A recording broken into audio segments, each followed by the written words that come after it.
Le secret du phénix d'Aurore Griffon. Chapitre 15. Sortir Médor du canapé, c'est recouvrer sa place et ses pouvoirs. Petite recommandation pour ce chapitre, faites une pause à partir des 20 minutes à peu près, parce que c'est très long et très dense. Le fil de la réflexion de Félicien se poursuivit les jours suivants. Il avait l'impression de recevoir un enseignement complet. Il prenait des notes à toute vitesse. Une personne résiliente, sortie donc de ses bas instincts égotiques, n'a plus peur de la vie. Elle peut aller partout, se confronter à toute forme de situation, à tout type de personnalité, sans rien perdre d'elle-même. Elle sera juste challengée pour son évolution, ses apprentissages, mais sans peur du lendemain et sans les entraves du passé. En vérité, une personne résiliente ne peut craindre aucun prédateur, aucun parasite, aucun empêcheur de tourner en rond. En proposant sa résilience à tout comportement égotique rencontré sur son chemin, on ne peut qu'aboutir au désarmement de ses adversaires, ou à leur renoncement. Tout ceci était très enthousiasmant. On entendait dire vers les années 2000 que le monde de demain serait spirituel ou ne serait pas. Pour l'heure, il semble que l'orientation soit à l'intelligence artificielle, et non à la sagesse de l'esprit. Un cran de plus dans l'inhumanité, l'artificialité. Deux bouts de corde qui s'opposent dans les apparences. L'humain contre le robot. Félicien, pour sa part, pensait que le monde de demain serait résilient, ou ne serait pas. En tous les cas, le monde de demain ne serait jamais spirituel avant de passer par une phase de résilience, bien stabilisée. Toutes les personnes spirituellement avancées se font avoir par leur propre ego, tôt ou tard, si elles n'ont pas pris la peine de s'installer solidement dans la résilience. Là, Félicien était bien placé pour le savoir. Ni bourreau, ni victime, ni sauveur. La résilience est la porte du salut. C'était le résumé de ce monde de demain, tel que Félicien l'envisageait, pour qu'il reste vivable et désirable. À partir de là, la paix sur Terre lui semblait enfin possible. Voir son prochain se débattre dans ses propres filets égotiques permettait de reprendre foi en une humanité pas si inhumaine que cela finalement. Cela permettait de sortir des jugements pour rentrer dans l'observation. Tout le monde se fait piéger par ses peurs et son ego, et tout le monde a la capacité de s'en sortir. L'espoir d'un monde meilleur paraissait enfin concrète. La nouvelle Terre n'était pas une utopie. À partir de la résilience et non à partir de l'ego, tout semblait possible. Il ne cessait de se le répéter car c'était grandiose. Félicien était le découvreur du vaccin contre la rage. Pas celui de la maladie du loup, celle de la maladie de l'homme. Ça lui posait question. Lui aspirait juste à une vie tranquille et simple, sélective, sans excès, certainement pas une célébrité quelconque. Aussi, il voulait que ce soit le bouche à oreille qui fasse le job de promotion de sa méthode, de sa transmission. Il ne souhaitait attirer à lui que des volontaires, des hommes et des femmes vraiment motivés par l'expérience de la résilience. Des hommes et des femmes qui n'attendaient qu'un déclic pour franchir le pas du nouveau paradigme, ou encore des hommes et des femmes déjà transformés par la résilience. Il envisageait sa nouvelle partie de jeu ainsi. Il se disait que si lui-même était tombé sur une méthode claire et amusante pour s'extraire des vicissitudes égotiques du monde, lorsqu'il était jeune, il aurait gagné bien des années et se serait épargné des souffrances et des problèmes inutiles. Là était son intérêt majeur à diffuser son savoir et son expérience. Plus tôt l'humanité atteindrait les résiliences, mieux se porterait la planète Terre et tous ses habitants. On n'évolue pas quand on tourne en rond. C'est vrai que la résilience est évoquée dans de nombreuses philosophies, de nombreuses spiritualités. Mais jusqu'à présent, aucune méthode d'application n'avait été décrite pour atteindre cet état de résilience et s'y tenir. La résilience était pratiquée par la force des choses, fortuitement et souvent dans les pires conditions qui soient, pour guérir des pires atrocités vécues, celles qui sont jugées irréparables. Elle pouvait aussi l'être pour prévenir les désastres dorénavant. Ni bourreau, ni victime, ni sauveur était la définition de sa magie de résilience, et la seule valable à ses yeux. C'était toute sa science, son ikigai. L'ego ne possède que ces trois possibilités de défense pour assurer sa survie, qui sont la fuite, l'attaque ou la sidération. Tout ceci était de la répétition, mais Félicien avait besoin de cette redondance pour bien l'intégrer. Il n'avait suffi que d'observer ces trois attitudes pour tout comprendre et tout pardonner, puis passer à une autre vision du monde, et par conséquent à un autre monde. Il procédait dans ses pensées comme l'on procède pour un tatouage. Il fallait que l'encre pénètre et imprime sa peau, son âme, afin qu'il n'oublie jamais le point de départ de son travail sur la résilience, l'ego. L'observation est bien plus fine qu'il n'y paraît au premier abord. Il est nécessaire en effet de bien connaître l'histoire d'une personne pour comprendre son véritable positionnement égotique et non s'arrêter à son éventuel faux self ou masque d'apparat. Voici ce qui lui permettait de repérer l'ego à l'œuvre, avec discernement lorsqu'il pouvait observer les comportements humains, à commencer par lui-même. Posture égotique du sauveur. La fuite, avec toutes ses déclinaisons possibles, représente la grande famille des gens qui optent pour l'habit du sauveur. L'ego sauveur sauve sa peau lorsqu'il va regarder ce qu'il se passe à l'extérieur de lui et non en lui. Il se projette en l'autre comme s'il s'agissait de lui-même. C'est une vie par procuration qui envahit l'espace de l'autre, en désertant le sien. L'autre n'a probablement rien demandé de tel d'ailleurs. Il sauve encore sa peau lorsqu'il offre, voire impose aux autres ce que lui-même, de toute évidence, n'a jamais pu oser s'offrir ou s'autoriser. Dans le pire des cas, il se minimise dans ses besoins, ou les dénie carrément. Il fait toujours passer les autres avant lui-même, se sacrifie si besoin. Il peut y avoir plusieurs raisons à ce schéma de fonctionnement. Soit on aura martelé à l'enfant que ce n'était pas correct de prioriser ses besoins avant ceux des autres, et en ce cas, il aura opté pour cette posture sans la remettre en question, par souci de se conformer, pour faire tout simplement plaisir à ses professeurs de morale et de bienséance, et de trouver grâce à leurs yeux. Cela lui aura permis d'obtenir à peu près tout ce qu'il souhaitait des autres, car les adultes sont très sensibles aux bonnes manières qu'ils enseignent, moyennant récompense. Ce sauveur-là n'a absolument plus rien d'un sauveur lorsqu'il est plongé dans l'adversité. Il sauvera sa peau et ses intérêts personnels en premier, se révélant alors tout autre, et sans aucune empathie particulière à l'égard de son prochain. C'est un faux self, un masque d'apparat hypocrite, qui lui permet d'être admis et reconnu au sein de son clan, et d'obtenir ce qu'il souhaite facilement. C'est dans cette catégorie-là que peuvent se révéler les pires des bourreaux, les bourreaux introvertis, les sociopathes et compagnie. L'autre version du sauveur est celle de l'enfant qui aura souffert énormément de négligence ou pire, et ne souhaitera cela pour personne, pas même pour son pire ennemi, ce qui en soi part d'une louable volonté. Dans ce second cas, le sauveur part en guerre contre tous ceux qui, selon lui, montrent des comportements égoïstes ou égocentriques, négligents, cruels, bref, qui commettent des actes inconséquents et injustes. Ce sont ces blessures qui le font réagir ainsi. Il s'improvisera alors redresseur de tort, moralisateur, et abondera sans discernement vers tous les discours de victimisation. Un sauveur, pour rester sauveur, a besoin de victimes à plaindre et de bourreaux à condamner. Il s'agit de sa zone de confort originelle. Penser à soi d'abord avant de penser aux autres ne rentre pas dans la programmation de ce sauveur égotique. Quel paradoxe pour lui qui manque en général de tout et porte toute la misère du monde sur ses épaules. Dès qu'il fait quelque chose pour lui, il en a honte et s'en culpabilise. Alors il fait petit pour lui et bien trop grand pour les autres. Il y a toujours une dynamique chez ce sauveur égotique de vouloir forcer l'équité, le partage et la justice à tout prix. Or, il ne pourra que constater à ses dépens que le partage, l'équité, l'empathie et toutes ces nobles vertus ne peuvent s'obtenir par la moralisation, la punition ou encore la culpabilisation. Ces choses ne marchent jamais qu'un temps et ne transforment nullement les cœurs. Le sauveur a besoin d'un minimum de considération pour ses services rendus. En effet, il va tellement puiser dans ses réserves pour donner le meilleur de lui-même, avec une générosité sans limite, qu'il est anéanti lorsqu'il reçoit en échange des critiques, de l'ingratitude et de l'absence totale d'empathie à son égard, mais surtout à l'égard des causes qu'il défend. Le sauveur égotique est un hyper-empathique, dont on abuse sans limite et dont on se fiche royalement lorsqu'il n'a plus rien à donner. Lui ne comprend pas que les autres n'aient qu'une empathie très limitée, voire aucune. Il a en réalité un besoin viscéral et abyssal de réparation pour lui-même, et donc d'empathie et de secours pour l'enfant blessé qu'il a été. S'il apprenait à commencer par là, tout irait beaucoup mieux pour tous. Le monde ne s'arrête pas de tourner parce que quelqu'un se met en convalescence quelque temps.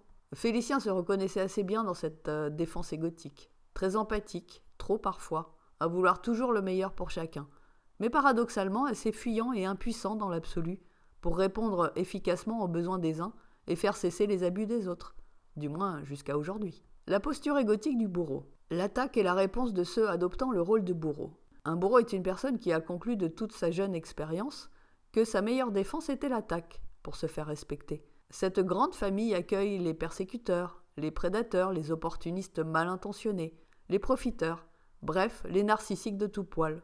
Mais pas que. Introvertis comme extravertis, les bourreaux égotiques veulent dominer à tout prix, soumettre tout ce qui les entoure et garder le contrôle, parce qu'ils ne savent que trop bien ce que l'on fait subir aux victimes. Ils n'ont aucune envie de basculer dans cette catégorie-là, et le meilleur moyen pour se l'éviter, c'est de devenir bourreau soi-même. Ils ont en outre bien trop de fierté et d'arrogance pour reconnaître leur sensibilité ou leur fragilité. Accepter d'être faible ou défaillant signifie pour eux la mort de leur assise narcissique, tout simplement. Plusieurs éducations possibles pour devenir un bourreau. L'enfant a grandi au sein d'un foyer dominé par au moins un de ses parents bourreaux, régnant en chef de famille incontesté, en despote, ou portant la culotte pour toute la famille. La zone de confort et de normalité s'est donc installée ainsi, dans une hiérarchie autoritaire bien orchestrée. Ces personnes-là sont devenues bourreaux à leur tour, par simple mimétisme. Elles ne trahiront pas facilement ce schéma éducatif, sauf si le bouchon est poussé trop loin. Au-delà d'une certaine limite de cruauté envers les autres, ce bourreau-là ne pourra pas garder sa posture. Là, on peut avoir une agréable surprise, car ce faux self d'apparat peut en tombant révéler une personne extrêmement lumineuse, humaine et sensible. Le faux bourreau peut être en réalité un vrai gentil, à condition qu'on ne vienne pas trop tirer sur la corde de la proximité avec lui. Il aura besoin de garder un minimum de contrôle ou d'avoir un lieu dans lequel se retrancher, pour ne pas laisser apparaître ses fragilités au grand jour. Ce faux bourreau est celui qui peut déclarer « Va-t'en, je ne te hais point ». L'autre cas de figure est l'enfant qui aura subi énormément d'abus, d'humiliation, voire de violence. Il sera dans l'incapacité de pardonner quoi que ce soit, car d'un naturel très fier et combatif, il voudra sa vengeance et sa revanche à tout prix. Le cœur de ces personnes s'est endurci comme de la pierre, et à leurs yeux, personne n'arrive à leur hauteur en matière de souffrance. Ils auront à cœur de maintenir leur supériorité pour tout leur entourage, toute leur zone d'influence, et ne souffriront aucun manque de respect à leur égard. Pour ce qu'il en est des autres, ils se feront un plaisir, en même temps qu'un devoir, de blesser, d'humilier, de provoquer, de faire beaucoup de mal et de causer beaucoup de souffrance. Plus les autres souffrent devant leurs yeux, plus ils se sentent rassurés et satisfaits d'eux-mêmes. Ils ont l'impression d'enfin se rendre justice. Leur zone de confort est ici, dans la domination par la force, dans le chaos et la souffrance. Le bourreau égotique a une répugnance profonde pour les fragiles, les sensibles, les personnes souffrantes ou les personnes qui n'ont aucune force de caractère, aucun répondant face à ses provocations. Dans ces interactions, il teste en premier le degré de vice et de corruption possible exploitable chez l'autre. Puis, si cela ne fonctionne pas, alors il teste le degré de fragilité, de sensibilité, les failles de la personne. Ainsi, l'aménagement de sa zone de confort se crée. D'un côté, les faibles qui vont lui servir d'alliés, et lui obéir au doigt et à l'œil, et de l'autre, ceux qu'il va pouvoir malmener tranquillement pour se faire plaisir, avec l'approbation des premiers. Le bourreau égotique dispose d'un véritable radar pour scanner les parts d'ombre et de faiblesse chez autrui. Son assise égotique en dépend. Alors forcément, cet outil est très développé chez lui. C'est ce qui lui permet de manipuler facilement et de créer un climat de division et de zizanie par la suite entre les uns et les autres.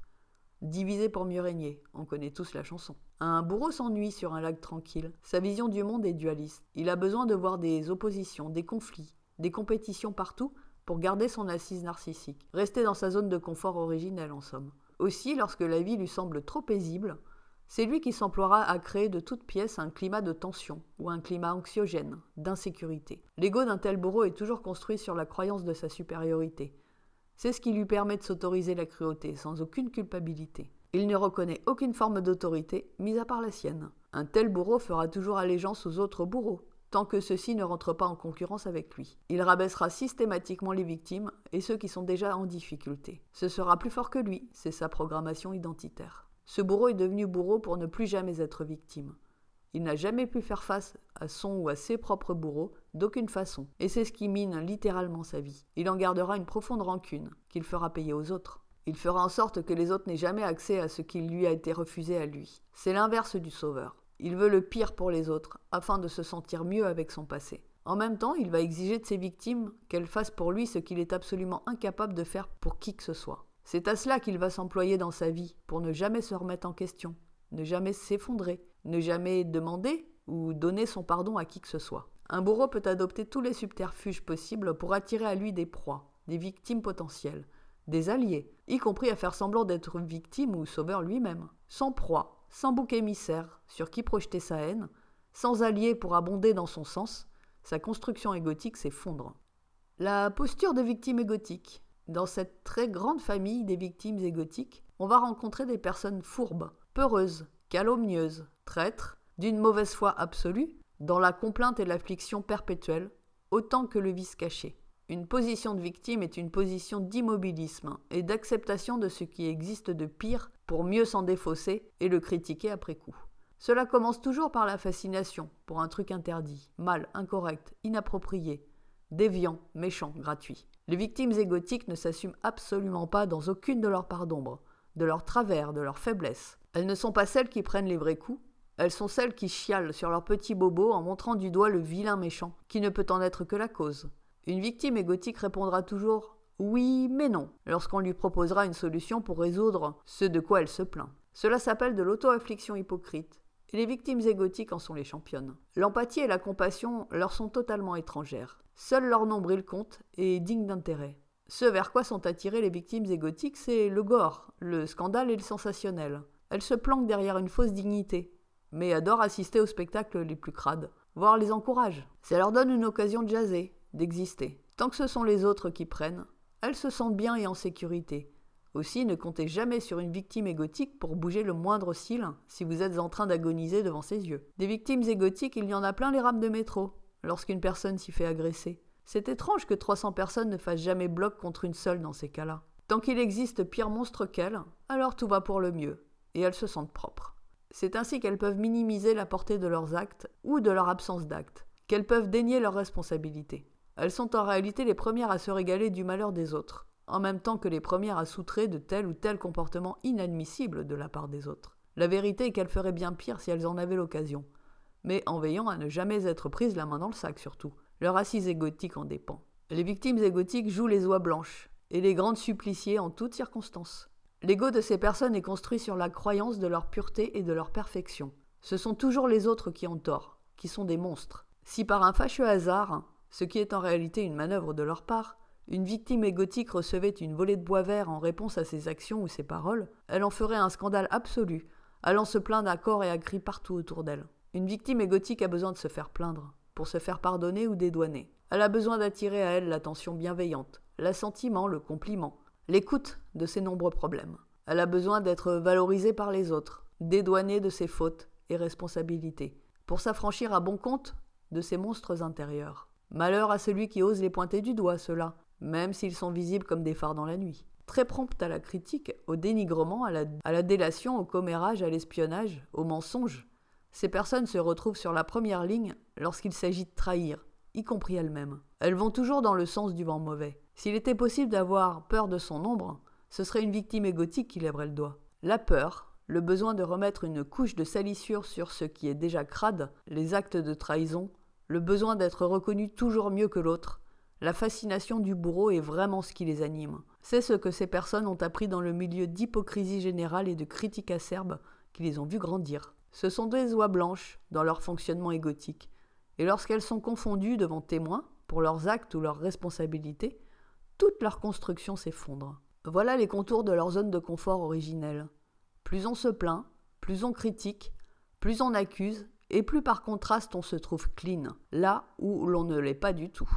Mais parmi ces victimes égotiques, on trouve également des faux selfs, des personnes qui n'ont pas encore remis en question l'ambiance générale de leur zone de confort et qui tomberont le masque dans une sidération absolue lors de périodes de turbulence ou d'adversité. Ces victimes égotiques vont alors prendre conscience de ce qu'est une projection et que les bourreaux que l'on pointe du doigt si facilement ne sont pas forcément les vrais méchants. Elles vont se rendre compte qu'elles se sont fait bananer, manipuler et qu'elles ont contribué à renforcer les actions des vrais bourreaux au détriment des vraies victimes ou des lanceurs d'alerte.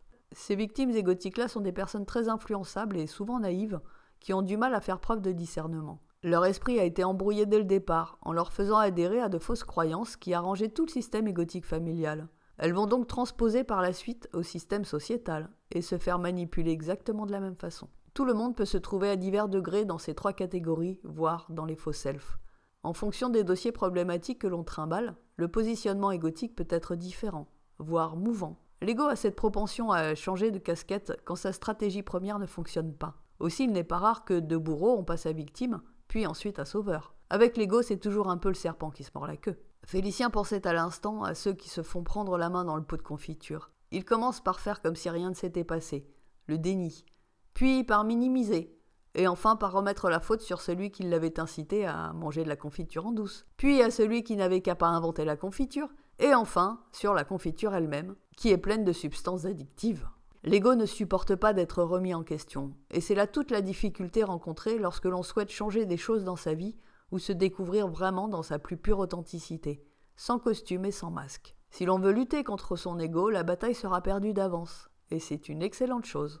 L'ego et ses trois types de défense sont essentiels en cas de danger de mort. C'est là que se trouve sa place et son utilité. C'est un peu comme le chien de garde de la maison, celui qui n'a pas sa place dans le canapé, mais toute son utilité à rester devant la porte d'entrée pour prévenir et assurer la sécurité du foyer. Fort de toutes ses observations, expériences et de son analyse, Félicien avait pensé à une méthode simple pour justement faire en sorte que ce brave toutou, nommé l'ego, finisse par renoncer définitivement au canapé et retrouve avec joie son coussin moelleux devant la porte d'entrée. Il valait toujours mieux éviter à Médor la tentation plutôt que de lui infliger la remise en cause ou la punition pour mauvaise conduite. Ainsi, lorsque Félicien se surprenait à basculer dans la critique facile, par exemple, ou la contrainte du pauvre Calimero, il se reprenait immédiatement par cette simple question à lui-même. Au lieu de te laisser glisser vers la victimisation ou la critique gratuite, mon vieux, demande-toi ce qu'en ce moment tu es en train d'offrir de beau et de proposer au monde.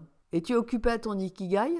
À t'améliorer, à faire ce pourquoi tu es là? Ou perds-tu ton temps à ce qui ne te regarde pas, et là où tu n'as aucune possibilité d'action? Instantanément, l'ego victime faisait demi-tour. Retour au panier. Maintenant, lorsqu'il se voyait basculer dans un sentiment de négativité, de colère ou de rancune vis-à-vis de quelqu'un, qu'il serrait les poings ou la mâchoire, tout de suite il se faisait la réflexion suivante. Puisque l'on est en train de t'inciter à montrer les dents, à partir en guerre, à te révolter, en te provoquant, regarde donc ce que tu as laissé faire et laissé s'installer pour en arriver là. À quelle bestiole as-tu affaire? Et qu'est-ce qu'elle te veut en définitive? Quelles sont ses intentions cachées, ses besoins? Quel est ce dossier qu'elle ne sait pas traiter? Instantanément, cela l'aidait à prendre du recul et de la distance émotionnelle, puis à s'amuser de cette situation en reprenant son assise intérieure. L'agression qui me touche me renvoie à l'image que j'ai de moi-même. Alors j'ai de quoi m'occuper. Merci et au revoir.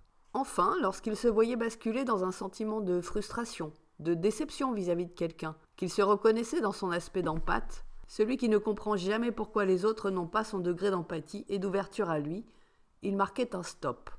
Instantanément, il se recentrait sur ses besoins personnels, faisait le check de ce qu'il avait négligé de combler avant de s'occuper des autres, avec bien trop de zèle. Il s'y employait sur le champ et constatait que sa frustration ou sa déception disparaissait aussitôt pour laisser place de nouveau à sa bonhomie légendaire et à sa façon de prendre les choses avec légèreté, mais avec efficacité. Au début, Félicien avait essayé avec application de débusquer le mode de défense vers lequel il était happé, attiré, par telle ou telle personne ou telle situation. Puis il concentra sa méthode sur ces simples questions dès qu'il se sentait en crispation vis-à-vis de quelqu'un ou d'une situation. Ai-je un pistolet braqué sur la tête? Non. Quelqu'un est-il à l'agonie devant mes yeux? Non plus. Est-ce que je m'apprête à commettre un crime tout de suite maintenant? Pas plus.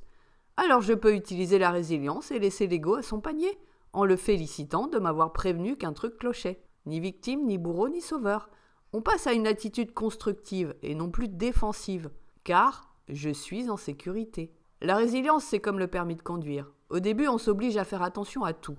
Puis l'automatisme des gestes, les réflexes sûrs s'installent et avec eux, une grande liberté de mouvement advient. On n'oublie jamais pour autant qu'on est sur la route au volant d'un véhicule au milieu de la circulation.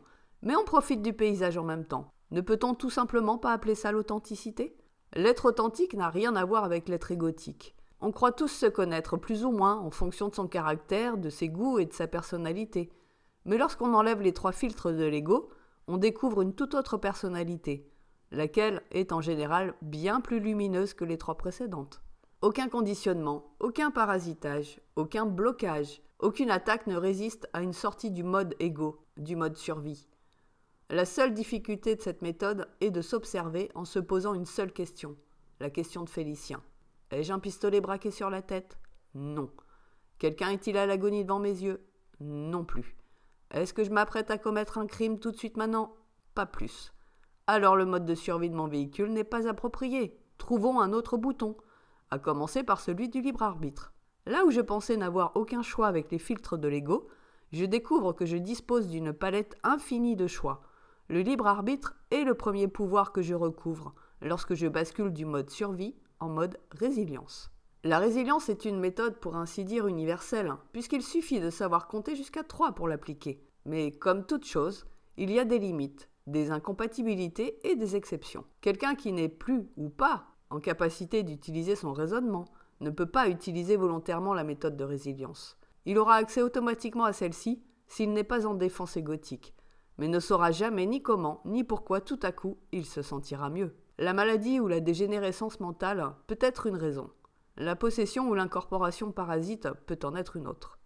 Dans ces 2 cas, il est beaucoup plus judicieux de laisser le mode survie à l'action et de solliciter des professionnels qualifiés, eux-mêmes déjà en mode résilience, de préférence. Activer son mode résilience volontairement passe par l'observation de soi, mais aussi par la volonté, et donc par le mental. C'est le point d'entrée utilisé par cette méthode puisqu'il s'agit d'une déprogrammation et d'une mise à jour de la carte mère qui s'appelle l'ego. Pourquoi n'a-t-on jamais pensé à la résilience en tant que méthode de libération plutôt qu'en tant que résultante d'une guérison?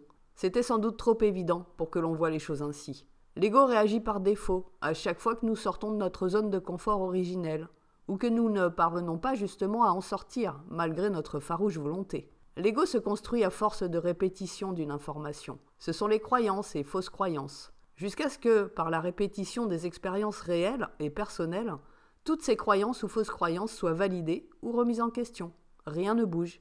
Il y a au contraire une identification qui se cristallise autour de ces croyances, qui demeure la zone sécuritaire de référence. L'ego se construit aussi par l'adaptation aux conditions de vie extérieures et de ses exigences. C'est là que l'on trouve le fameux faux self. Tant que la géographie et l'ambiance générale ne changent pas, les codes adoptés ne changeront pas non plus.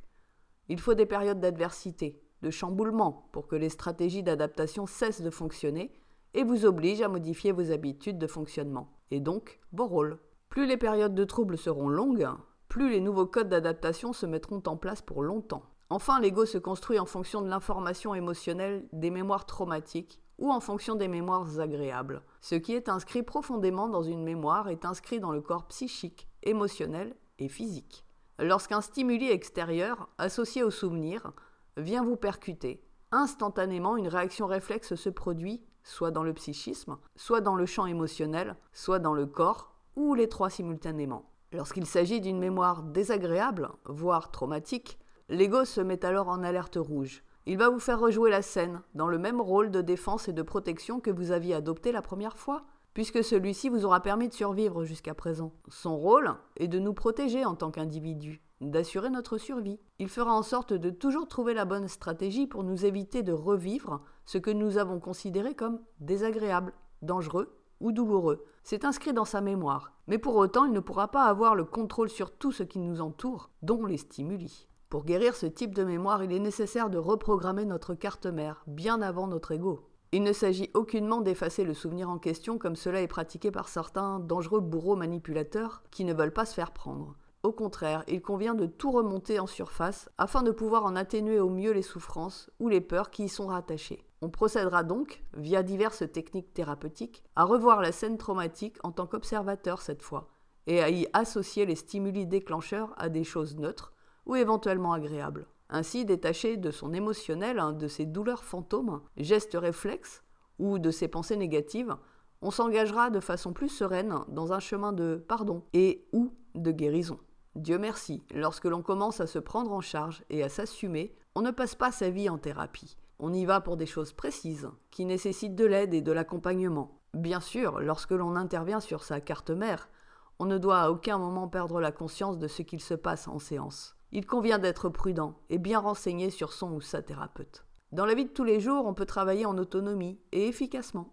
L'autonomie et le volontarisme permettent de s'épargner les mauvaises rencontres qui arrivent pour nous rappeler à l'ordre, nous mettre un coup de booster là où on a ramolli depuis longtemps. Prenons un exemple bête et méchant. Flanquer une baffe ou infliger une punition à un enfant parce que celui-ci n'a pas répondu correctement à vos attentes n'est pas un acte ni éducatif ni approprié. Il s'agit d'un acte réflexe de l'ego bourreau. Un enfant n'a aucune chance de pouvoir se mesurer à la force d'un adulte. En tout état de cause, l'acte par lui-même est lâche, violent et inapproprié. Sans se condamner pour cela, on essaye de comprendre quel est le stimuli déclencheur de notre acte réflexe égotique. Est-ce la désobéissance, la perte du contrôle sur l'enfant, la défiance d'autorité ou l'erreur de réponse à vos injonctions? Ceci devrait automatiquement vous ramener à vos propres mémoires d'enfant. Soit vous reproduisez un geste appris par croyance, par habitude, par tradition, et dans ce cas, vous trouverez parfaitement normal ce que vous avez fait, et c'est grave.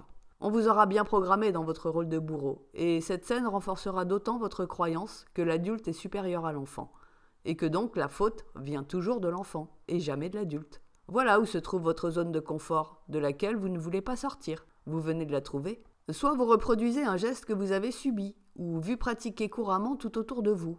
Et là, vous sentirez un grand malaise intérieur suivi d'une remise en question de votre geste réflexe, qui bien sûr vous aura échappé. Vous pourrez donc travailler sur les stimuli déclencheurs, par vous-même, pour les réassocier à une neutralité émotionnelle. Un enfant qui ne répond pas aux attentes ou aux injonctions d'un adulte est un enfant qui tente de s'affirmer dans son individualité, en utilisant son libre arbitre. Ce n'est pas condamnable. Il fait sa proposition lui aussi, pour essayer de se faciliter la vie, en tant qu'enfant. Ce qu'on lui demande n'est donc pas adapté à ses besoins. C'est vous l'adulte. C'est à vous de trouver la solution et de lui proposer une atmosphère sécurisante pour lui permettre de faire ses propositions. Dans ce cas, vous êtes prêt à sortir de votre zone de confort, de votre faux self, et certainement vous en avez très envie. Faites appel à des outils de résilience pour ne pas basculer dans l'une ou l'autre des stratégies de défense de l'ego.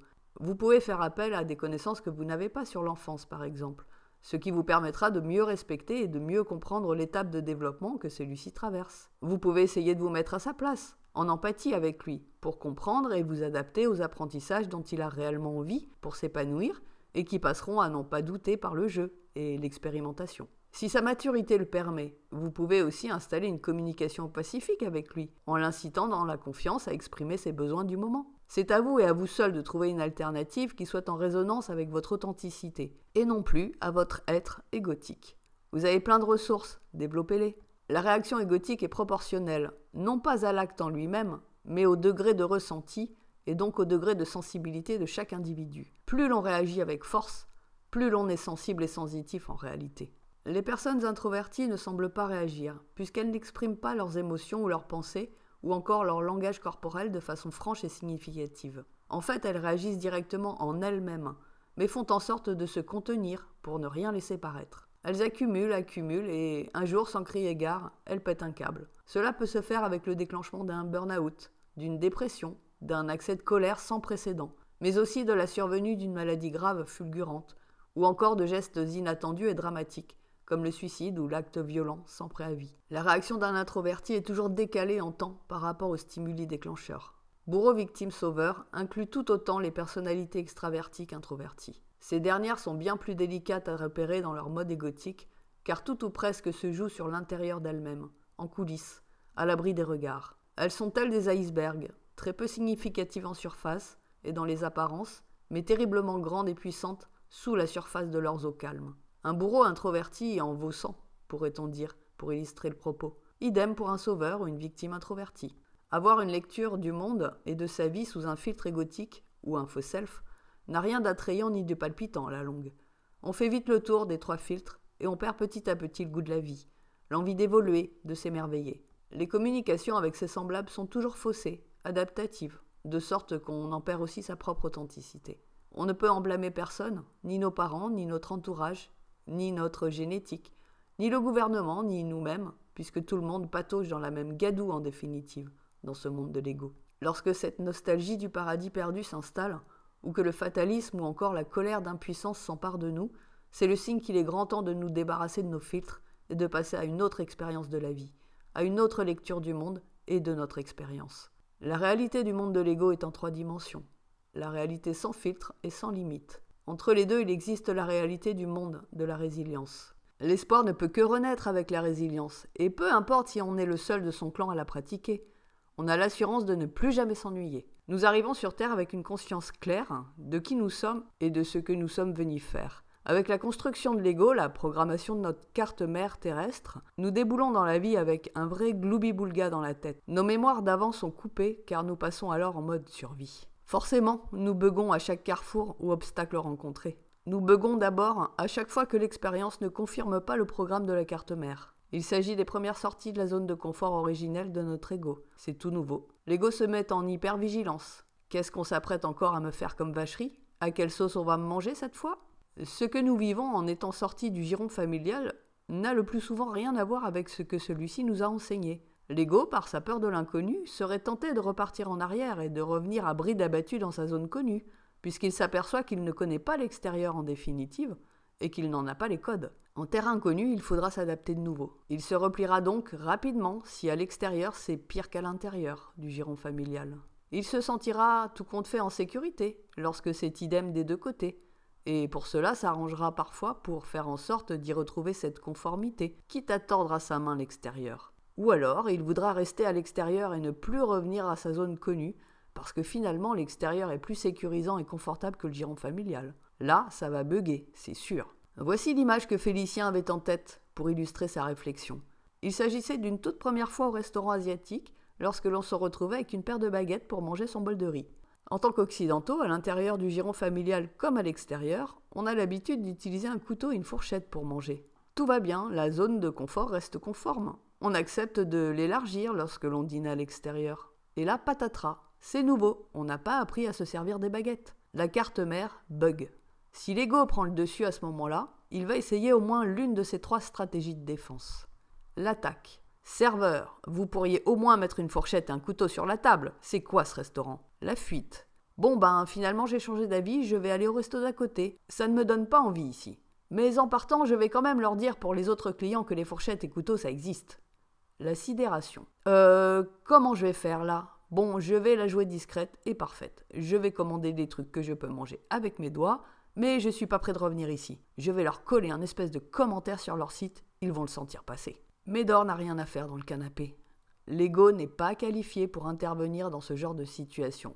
Et s'il le fait, c'est qu'il y a un sérieux problème de conditionnement. Lorsque les conditionnements sont trop puissants, on n'aura de toute façon même pas l'idée d'aller découvrir la gastronomie asiatique de toute sa vie. Rester sous le diktat de ces conditionnements, c'est comme accepter d'être né reine d'Angleterre et de ne jamais s'autoriser à goûter le plaisir de manger un couscous avec ses doigts, en étant assis dans le sable ou n'avoir jamais tenu une paire de baguettes pour se rendre compte que l'on peut, avec précision et délicatesse, attraper un seul grain de riz pour le porter à sa bouche. C'est stupide, frustrant. C'est la barrière invisible des attentes extérieures ou de sa zone de confort que l'on ne parvient pas à franchir. C'est ça les conditionnements et les croyances. Ça a la peau dure et ça ferme tout le champ des possibles. Nos conditionnements nous identifient à un rôle, une image de nous-mêmes tronquée, qui nous prive de notre libre arbitre et de tout le champ des possibles. Dans notre petite métaphore du restaurant asiatique, aucune de ces 3 stratégies de l'ego ne peut nous aider à faire une agréable expérience de cette situation inédite. Ce sera un retour à la case départ et à sa zone de confort, quelle que soit la stratégie utilisée par l'ego. Au niveau des mémoires, il en restera un mauvais goût et l'envie de ne pas retenter l'expérience. Si l'on s'arrête là, on aura laissé le toutou dans le canapé. Passons maintenant à la question cruciale. A-t-on un pistolet braqué sur la tempe? Non, donc résilience. On va décider de faire une nouvelle et agréable expérience face à cette situation inédite et déstabilisante, en utilisant nos ressources. On ne sait pas manger avec des baguettes? Ce n'est pas un problème, on va apprendre. Et hop, toutou, tu descends du canapé, tu files à ton panier. Serveur, s'il vous plaît, pourriez-vous prendre 5 minutes avec moi pour m'apprendre à me servir de ces ustensiles? Je manque cruellement de pratique dans ce domaine et je me sens un peu con. Quel est le serveur assez crétin pour vous dire « débrouillez-vous, j'ai pas le temps » ou « je vous apporte des couverts, ce sera plus simple » Rire des situations que l'on ne maîtrise pas, rire de son personnage gauche qui va en foutre partout pour rattraper son grain de riz ou son sushi, peut être aussi un autre usage de la résilience. Si l'on s'y prend bien et que l'on est bon acteur, on va en bonus faire rire toute la salle. Trouver une alternative résiliente pour résoudre une difficulté est à la portée de tout le monde. Notre intérêt à tous est vraiment d'utiliser la résilience pour débugger nos programmations et nos conditionnements. Pour continuer sur cette métaphore culinaire, lorsque l'on a été même traumatisé par une éducation rigide ou abusive, au point de nous imposer d'être droitier à table et de couper sa pêche avec couteau et fourchette par exemple, et que l'on découvre le plaisir de manger avec des baguettes, alors ce traumatisme s'efface. Pour la première fois, on découvre que le monde extérieur peut être 10 fois mieux que le conditionnement du giron familial, et qu'il nous convient parfaitement. On oublie son traumatisme lorsque l'on s'autorise à faire de nouveau une expérience, mais avec une toute autre approche, sans se mettre sur la défensive. On reprogramme ainsi sa carte mère. Et dorénavant, on pourra sans aucune crispation aller dîner dans un restaurant asiatique autant que chez la marquise du tiroir de la commode, en compagnie de Monsieur Chang, qu'on aura briefé sur la question des couverts. On se dit souvent après coup, mais si j'avais osé avant, qu'est-ce que ma vie aurait pu être différente? Ou, si je l'avais su plus tôt, je n'aurais pas du tout fait les mêmes choix. Ou encore, mais qu'est-ce que j'ai été stupide de me bloquer pour ça? Oui, on doit retraverser ces mauvaises expériences ou ces peurs pour recommencer autrement avec d'autres choix, d'autres attitudes, un autre regard, si l'on veut guérir du monde de l'ego. Et oui, on doit renoncer à ces étiquettes si on veut se donner la chance de vivre sa vie à fond. Il y a aussi des facteurs extérieurs qui peuvent contrarier une volonté de sortir ou d'élargir sa zone de confort. Ces acteurs opposants ou contrariants ont un intérêt personnel à vous maintenir dans vos croyances, vos traumatismes ou vos conditionnements. Ce sont ces mêmes intérêts conscients ou inconscients qu'avaient vos propres parents. Les acteurs changent, mais nos problématiques de départ sont toujours les mêmes. Tous en tirent un bénéfice égotique, une forme de profit qui leur permet à eux d'avoir ce qu'ils veulent sans s'aventurer à l'extérieur et hors de leur propre zone de confort. En leur cédant, vous nourrissez le service gratuit à domicile, ni plus ni moins. En leur cédant, vous ne leur permettez pas de prendre leur courage à deux mains non plus et d'oser sortir de leur zone de confort égotique. En résumé, personne n'aide personne dans le monde de l'ego. C'est un peu pathétique, mais il faut crever de faim pour avoir une envie irrépressible de sortir de sa grotte ou de son bunker. Lorsque vous commencez à changer intérieurement, ceux qui avaient l'habitude de ce service gratuit vont commencer à s'affoler. C'est autant une réalité factuelle qu'invisible d'ailleurs. Le grand jeu de Lego va prendre une nouvelle tournure. L'ambiance va virer à la tentative de récupération, à la culpabilisation, à la pression, au doute, à la peur, à la pitié, aux menaces, puis à la sanction. Il est nécessaire de traverser toutes ces choses pour acter vraiment nos changements et s'affranchir de nos boulets. Notre assise intérieure et notre détermination n'en seront que plus fortes. Nous vivons dans le monde de Lego, et c'est par les jeux de Lego que nous pouvons savoir si oui ou non nous sommes en train d'évoluer. Tout se calme lorsque nous atteignons une stabilisation de nos changements, et c'est à partir de là que les premiers encouragements arrivent, que les personnes positives émergent dans notre entourage, mais pas avant. Tout peut aussi se calmer si l'on cède, et que l'on retourne en arrière, mais en ce cas, il n'y a pas de nouvelles rencontres, ou de situations positives et encourageantes possibles. Il s'agit juste d'un retour à la case départ, et tout recommence comme avant. Lorsque nous changeons de façon négative ou involutive, nous perturbons aussi notre système relationnel, familial, etc. En ce cas, les réactions extérieures sont un peu différentes. Il y a un déchaînement de dénigrement, de rejet, d'abandon. Vous devenez l'inverse d'un bon serviteur. Vous devenez un destructeur et un avide. Il n'y a donc non seulement plus rien à tirer de vous, mais un danger à continuer de vous fréquenter. Alors, on vous chasse, on vous oublie le plus vite possible, et on vous laisse pour mort. La régression, l'involution est significative d'une perte d'énergie vitale très importante, d'un désaxement. N'ayant plus de cadeaux à offrir à personne, n'étant plus une source à laquelle on peut venir puiser et se désaltérer, vous ne suscitez plus aucun intérêt, aucun attrait, si ce n'est pour les décomposeurs, qui y trouveront encore quelques miettes de vous à grappiller. Ce n'est pas grave, c'est aussi un apprentissage. Parfois, toucher le fond du fond permet de se propulser bien au-dessus de la surface. Et voilà comment, avec un simple changement de positionnement interne, on en arrive à recevoir des nouvelles d'un tel ou d'un tel, alors que cela faisait plusieurs années que ceci avait disparu de la circulation, ou que l'on s'étonne de ne plus avoir de nouvelles de celui-ci ou de celle-là, alors qu'on l'avait au bout du fil quotidiennement. C'est au moment des grands changements intérieurs qu'on a l'occasion de faire du grand ménage dans sa vie. Nous buguons ensuite lorsque nous nous retrouvons à la case départ, lorsque nous avions l'impression d'avoir fait beaucoup de chemin et solutionné beaucoup de problèmes. C'est très agaçant de reculer de 10 pas lorsque l'on était fier d'en avoir franchi 2. La vérité est autrement plus simple. Les solutions trouvées à nos problèmes n'étaient que des solutions d'ego, des béquilles. Certes, celles-ci nous donnaient l'impression de continuer à avancer. Elles ne pouvaient évidemment pas être des solutions fiables et pérennes. Les impressions de changement et d'évolution n'étaient en réalité qu'un changement interne de rôle égotique, pas une transformation radicale, pas un basculement en mode résilience. Ainsi, on se retrouve plusieurs fois dans une vie à la case départ, avec l'impression de vivre en boucle des situations, mais à des postes d'observation différents. Il en sera ainsi jusqu'à ce que le problème soit réglé à la racine, avec une approche résiliente et non plus égotique. Ni bourreau, ni victime, ni sauveur. On franchit l'obstacle avec brio et on avance sans jamais avoir à repasser à la case départ. Tout ce qui nous empoisonne l'existence peut être réglé définitivement avec l'aide de la résilience, laquelle fait appel à nos pleins pouvoirs et non à nos défaillances. Nous naissons tous avec 3 pouvoirs, quelle que soit notre origine ou notre contexte social, économique et culturel. Ces pouvoirs sont le libre arbitre, le pouvoir de création et la connaissance. Nous les utilisons quotidiennement, quoi qu'on puisse en penser. Le hic est que nous utilisons nos pouvoirs en les mettant au service de notre ego, voire des égos des autres. À cause de cela et uniquement de cela, nous ne faisons que nourrir et entretenir ce monde de l'ego. Nous créons tous de concert notre propre enfer sur Terre et le déplorons. La première chose que nous récupérons en entrant en résilience, ce sont nos pleins pouvoirs, qui s'en trouvent à ce moment-là décuplés. Dans le monde de l'ego, nos pouvoirs sont extrêmement réduits. Forcément, puisque l'ego n'a que 3 têtes et une seule motivation, sa survie. Dans le monde de la résilience, nous apprenons à faire des choix qui nous correspondent, qui nous ouvrent les chemins que nous avons vraiment envie d'explorer, pour le plaisir, et non plus pour des raisons de survie. Nous apprenons également à créer, à inventer, à matérialiser des idées, des concepts ou des pensées tournées vers la vie, et non plus la survie. Nous ne pouvons pas utiliser notre pouvoir de création de façon constructive lorsque nous sommes dans l'ego. Nous sommes alors dans une dynamique d'évitement de la souffrance, ou de recherche de profit, de sécurisation ou encore de domination. Or, il n'y a aucun calcul malveillant dans une réaction résiliente, mais juste l'envie de créer du beau, de l'utile, du progrès, des solutions, de la joie. Les conséquences de nos créations, en tant que résilients, sont donc tout à fait profitables, autant pour nous-mêmes que pour les autres. L'énergie de création est infinie en résilience. Enfin, lorsque l'on est résilient, on s'ouvre à des connaissances qui n'ont rien à voir avec celles du monde de l'ego.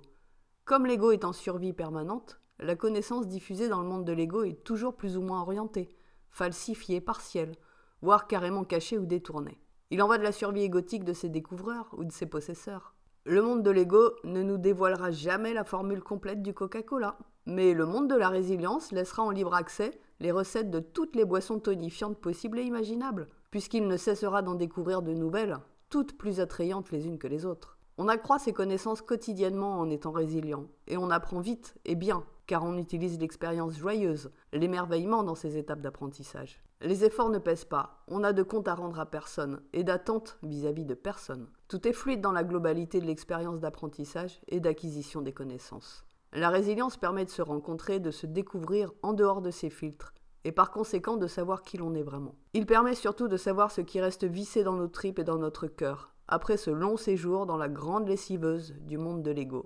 La résilience est la méthode douce pour s'apprendre pas à pas à se réapprivoiser en tant qu'humain, qu'être vivant sensible et plein de ressources insoupçonnées. Cette méthode douce n'en est pas moins rapide et diablement efficace pour sortir des enfers du monde de l'ego, sans pour autant s'en isoler ou chercher à détruire celui-ci, à l'influencer au prix d'efforts démesurés et toujours sacrificiels.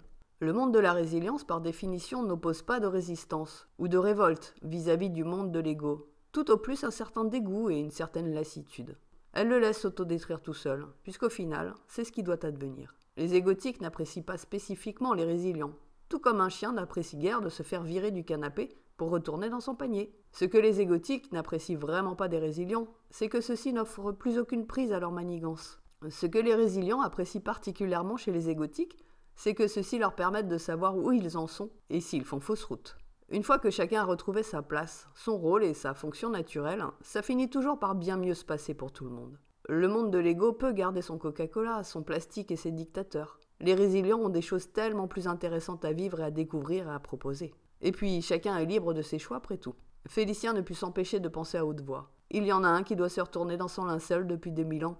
Au lieu de déclarer « aimez-vous les uns les autres », il aurait mieux fait de déclarer « traumatisez-vous les uns les autres, et quand vous en aurez marre, on pourra peut-être passer à autre chose ». C'est ce qu'il se passe de toute évidence. Ce gars a dû sécher ses cours de psychologie. C'est pas possible autrement pour faire une boulette pareille.